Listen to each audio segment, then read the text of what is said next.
Thank you. We're recording this and we'll post it on the OKI website in case anyone wasn't able to make it today. They can view it really anytime. It'll be up there for posterity, I guess. If you're here for the 2050 Metropolitan Transportation Plan public meeting, you're in the right spot. Thanks for coming. Welcome, everyone. My name is Bob Koehler. I'm the Deputy Executive Director of OKI, and I have been tasked with presenting, or authorized rather, presenting this public meeting on behalf of the Ohio, Kentucky, Indiana Regional Council of Governments. And what we're talking about today, again, is the 2050 Metropolitan Transportation Plan update. I may refer to it as we go forward as simply the plan. Again, there's my name, my contact information. OKI, as you probably know, since you're here, is the designated metropolitan planning organization, otherwise known as an MPO, by the governors of Ohio, Kentucky, and Indiana, acting through the Ohio Department of Transportation, the Kentucky Transportation Cabinet, and the Indiana Department of Transportation, in cooperation with locally elected officials from Hamilton, Butler, Warren, and Claremont counties in Southwest Ohio, Boone, Kenton, and Campbell counties in Northern Kentucky, and Dearborn County, Indiana. Okay, so here we are. It's been a year in the making, maybe a little bit more than that. We presented various information, materials, components of the plan over the last year or so, conducted surveys, and shared content with the public through social media, the OKI website, online surveys, and in various community settings to arrive at this point. Today, I present a summary of the recommendations and highlight the impacts these recommendations have on travel in the OKI region. We are about to enter a new age of transportation. Now, I made this statement 4 years ago when we adopted the current plan, and I still believe it, but we all know that changes don't always follow a smooth pace. Technology has ebbed and flowed throughout the last 4 years, and it doesn't appear that everything may evolve as quickly, but we still know that things are changing and technology will really impact the way we move about the world as we come through the horizon year of this 2050 plan. This 2050 plan update explores the many impacts of various factors and delivers a fiscally and air quality constrained plan that meets all the federal requirements and fulfills OKI's metropolitan planning process, which serves more than 2 million people in the region and approximately 1 million jobs. This plan represents an effective and vibrant blend of programs and projects for the region. However, the technological advancements accelerating through all transportation models compels OKI to put forth a vision of how those changes may affect our region. While the 2050 plan serves as the official OKI Metropolitan Transportation Plan, we also present a vision that goes outside the bounds of tradition and tests the impacts of rapid change in automation, mobility across society, and shared mobility as a service. In 2050 vision, we explore what's possible. We postulate the extent of connected and autonomous vehicles, the amount of shared use trips, and turn the vehicle ownership model upside down. Several changes have occurred since the current plan was adopted in 2020. The bipartisan infrastructure law replaced the FAST Act. We had the 2020 census data. It's processed and it's now part of our demographic forecasting tools. We've updated our highway and transit networks. We have a new OKI travel demand forecasting model with new parameters, processes, and new data inputs. 2 large projects that you all may be familiar with or have heard about, the Brent Spence Bridge and the Western Hills Viaduct, are both funded and moving forward. And we've adjusted our connected and autonomous vehicle adoption and trip rates for the 2050 vision compared to what we had 4 years ago. There are certain federal requirements that the plan must meet in order to be in order to make our region eligible for federal transportation funds. And you see them here. This plan is updated every 4 years. It has a horizon outlook of 20 years or more. Conformity regarding fiscal and air quality is required. The plan must be multimodal and performance-based, and it must address the 11 planning factors. And here you see those 11 planning factors, and we just adopted those as the goals for this plan. And I won't touch on all these, but some big ones include economic vitality, mobility, environmental justice, and system preservation. The OKI 2050 Metropolitan Transportation Plan contains over or nearly 250 projects, including the traditional elements of pedestrian, bicycles, freight, transit, roadways, and bridges.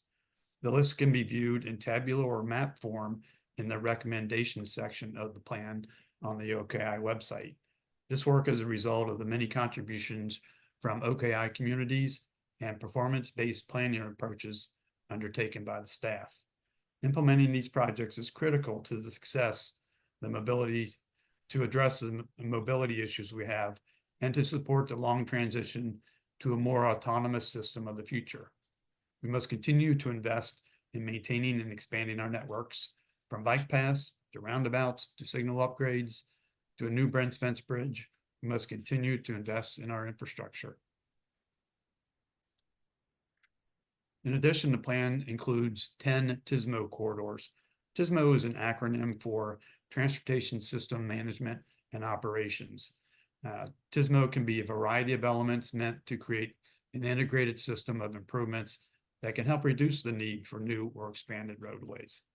Potential improvements may be use of freeway shoulders during peak hours, ramp metering, adaptive signals, or the use of technologies involving fiber optic, 5G, dedicated short-range communication, and technologies yet to be developed.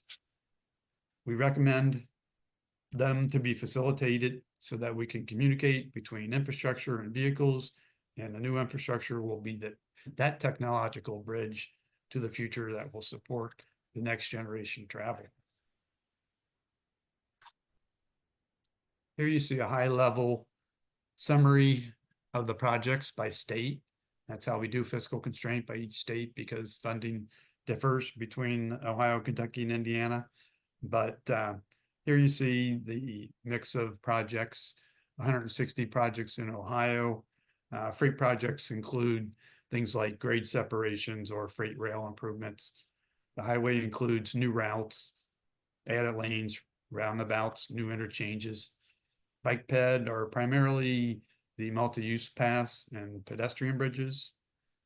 Notable transit projects include the 2 additional BRT routes that SORTA is pursuing, as well as new transit centers in Hamilton and Middletown.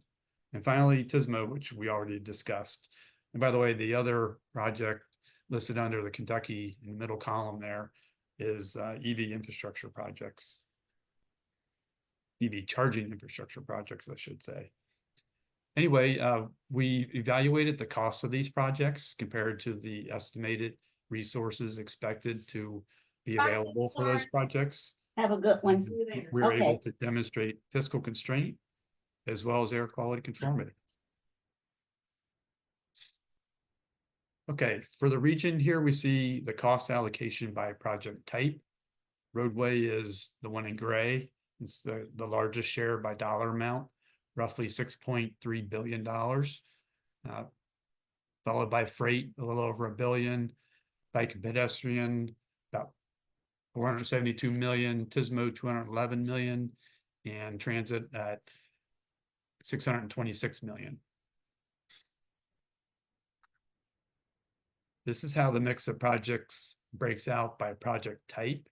The 4 largest by number, using those values in parentheses. Adding through lanes, 41 projects. Intersection or interchange improvements, 43 projects. Bicycle and pedestrian, 51 projects. And freight projects, 23. So a good mix of projects there, totaling almost 250 projects. Okay, now a little on the impacts of the plan's program of projects.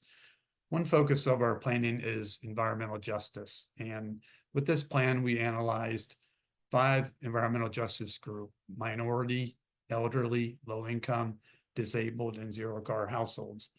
Here I want to show you the general impacts the 2050 plan has on just one of those groups. And I selected low income households. In 2050, the general population, most everyone, can expect a slight increase in average travel time to work or to job hubs in 2050 compared to 2020. Slight increase of about 0.3 minutes. Really not much of a difference, but a slight increase. However, low-income households can expect a decrease of 0.6 minutes compared to 2020. This is really, again, not an enormous difference, but overall more than 3 minutes less than all population groups or the general population groups. So we're serving low-income households trip to work very well in this plan. Okay, now let's talk about the 2050 vision, and then in subsequent slides, we'll compare the plan and the vision. I mentioned earlier that changes are coming that will really impact transportation.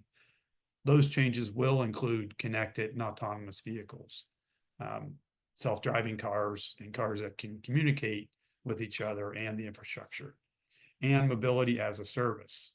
That's our picture on the left. Mobility as a service is a change in the ownership and ride-sharing models that we currently have. We expect that more people will use ride-sharing or subscription travel services rather than own their vehicles as we head towards 2050. Now, this leads to some efficiencies. Let me explain that. Okay, here you see 3 graphs. Along with the benefits of safety and efficiency, digitally connected self-driving cars will usher in an environment of mobility as a service. We believe this will be a gradual process, but mobility as a service will yield increasing shared rides, declining trip rates, and declining VMT. In the 2050 scenario, we predict a 31% adoption rate for fully autonomous vehicles by the year 2050. Increased shared rides about 40% higher than today, and vehicle trip rates reduced by about 20%.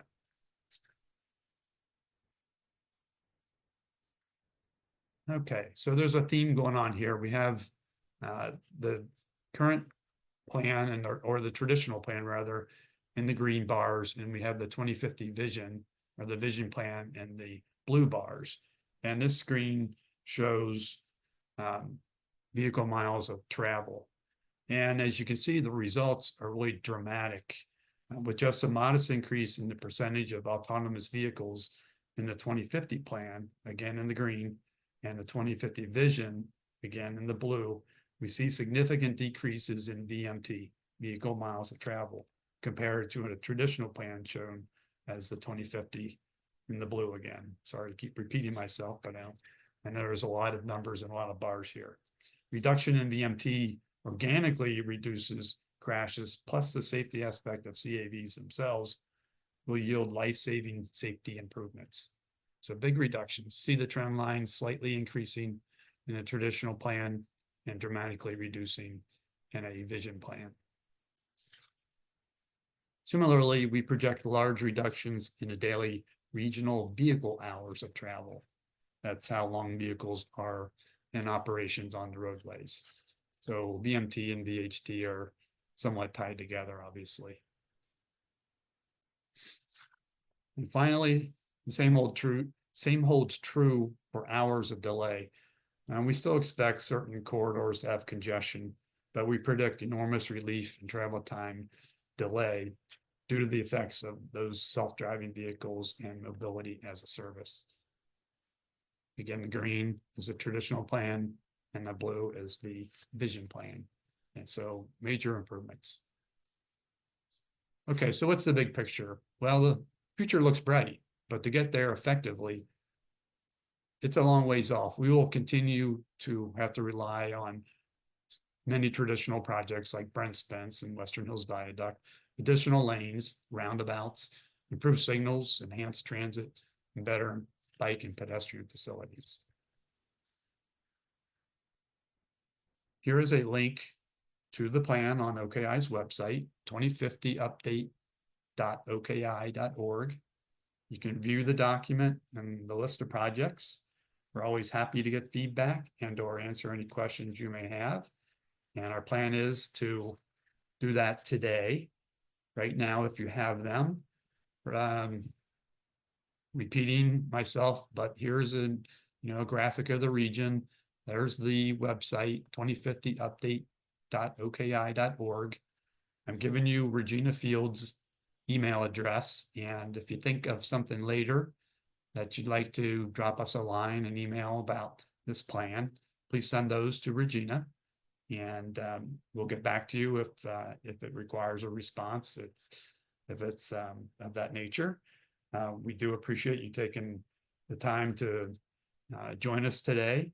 I invite you to spend a little bit more time bouncing around the website. We think there's some interesting information, especially in the 2050 vision and the impacts and the recommended projects list. So a lot of good stuff. Most people are generally most interested in projects, so there's a lot to look at there. It's both a list and a map. You can zoom in, zoom out. You can sort in various ways. We think it's user-friendly. We do ask that if you have comments you'd like to give later, that you send them to Regina by Wednesday at close of business on Wednesday, so that we can take your comments and share those with the OKI board before we ask for their approval of the resolution to adopt the plan. So your comments here today are certainly welcome. Your questions, if you have them, raise your virtual hand and Regina will call on you and we'll take it from there. And thank you again for attending, and we'll see if there are any questions or comments.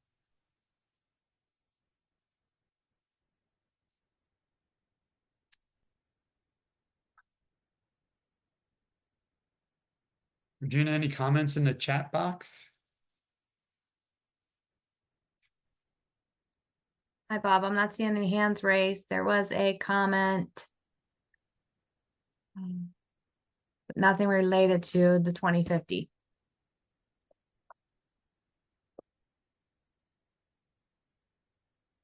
Okay. Hey, Bob, it's Lauren. I have a quick question. Can you hear Yes, me? I can hear you. Are you guys gonna prioritize projects that involve autonomous vehicles? I don't know what type of technology that would involve or how we could do that, but if this is your plan, is there any way that we can help you achieve that? I don't know how to, does that make sense? Yeah, it's a good question, good comment. I personally believe that it will be the auto manufacturers that are driving the technology, but the public sector plays a role. And right now it's mostly in the hands at the federal level and at the state level. Several states are have enabling legislation to allow companies, OEMs, as we like to call them, to allow self-driving vehicles on their roadways. So you see that in Arizona and some in California, though I think they may have tightened up their qualifications or requirements a little bit after some safety issues. But no, I don't know that we can, as individuals right now, do a whole lot other than be open-minded. And if you're someone who would never get in an autonomous vehicle, then that's fine. It won't take a lot to really tip the scales in favor of efficiency and mobility.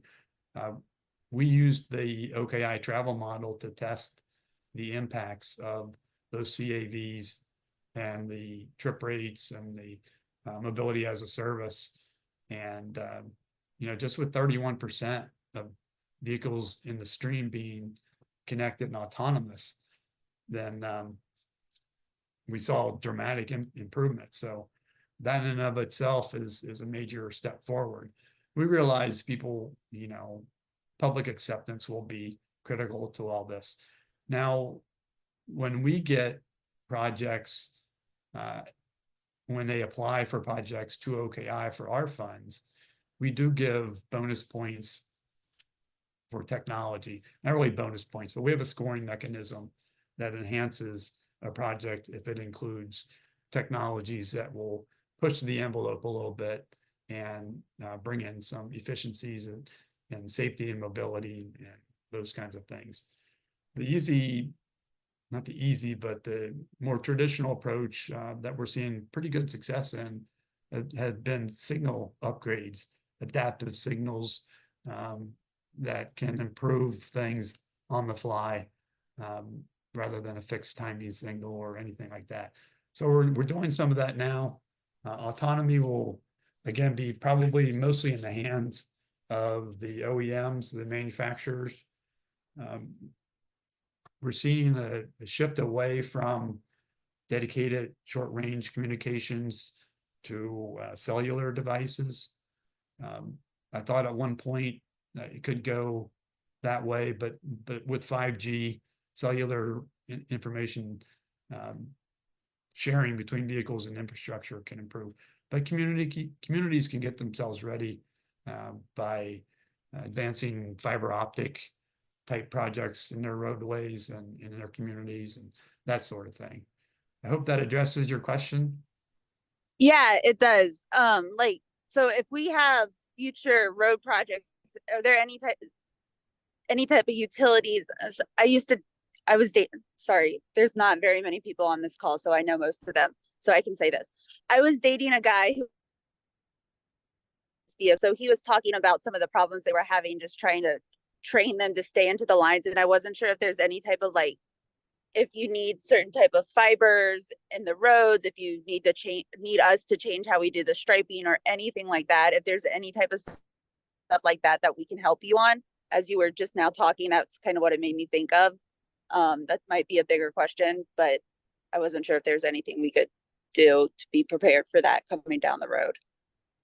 Yeah, it is a challenge because you hate to be that community who thought they were on the leading edge and turned out to be on the bleeding edge. And so, yeah, given all the other cost constraints in communities, they're being careful on that. Depending on who you talk to, if we had a national, very detailed roadway map, that could go a long way towards autonomous vehicle success. Others that have vehicles that are camera based will rely on pavement markings. It sees the lines on the road and the vehicle can see those with its camera based and its LiDAR based systems, and it can stay between the lines and drive, centered right in the lane. Some better than others, but certainly better than human beings for the most part. But what do you do when they're snow covered and things like that? So right. The jury's out on both, is it high accuracy mapping that's going to be what's going to carry us forward, with 5G information bouncing off of roadside technology and satellites. Navigation might not need signs, might not need pavement markings even. Certainly, I see a day when we won't have traffic signals unless there are human beings operating the vehicles. The cars themselves will talk to each other and they will know what's approaching from all directions and know what their trajectory and speed is, and they'll be able to get along, if you will. They'll talk to each other and they'll know whose turn it is to go and that sort of thing. But we as humans are more visual, and right now we're better at many things, especially handling unexpected situations in work zones and snow covered conditions and things of that nature. So yeah, good question. I don't know what's going to happen, but All right. it's Well, always a good thank you. idea. It's always a good idea to keep your pavement markings and your signs, as good as they can be. So that's one Right. thing that will help everybody. Okay. Well, thank you, Bob. I really appreciate everything. Yeah, you're welcome.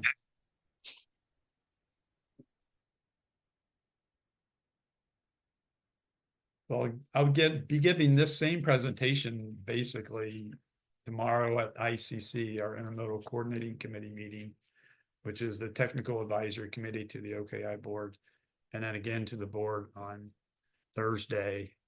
And hopefully they'll adopt this plan. One last mention, this plan doesn't include every project that every person wants. It was based heavily on our performance-based evaluations and input from the communities. One thing, though, is that we do amend this plan from time to time. And if I've been at OKI quite a while, and it seems to average about one amendment per year. We have situations like KYTC adopts a new 6-year highway plan, or the Transportation Review Advisory Commission or committee at TRAC adopts or agrees to fund projects, and they're in need of being in our plan. If they weren't, we would amend those in. So we don't try to we try not to be a delay to any projects. If people have good projects and they have funding and they are consistent with our plan, we're okay with amending it. So if your project's not in the plan right now, don't fret, keep developing those plans, and we'll get it considered for an amendment if we have to. So that's my presentation. If there are other questions or comments, I'm happy to take them. If not, we can wrap this up. It's 4:27 now. I think many of my staff colleagues are on the line. Any other comments anyone from staff wants to make?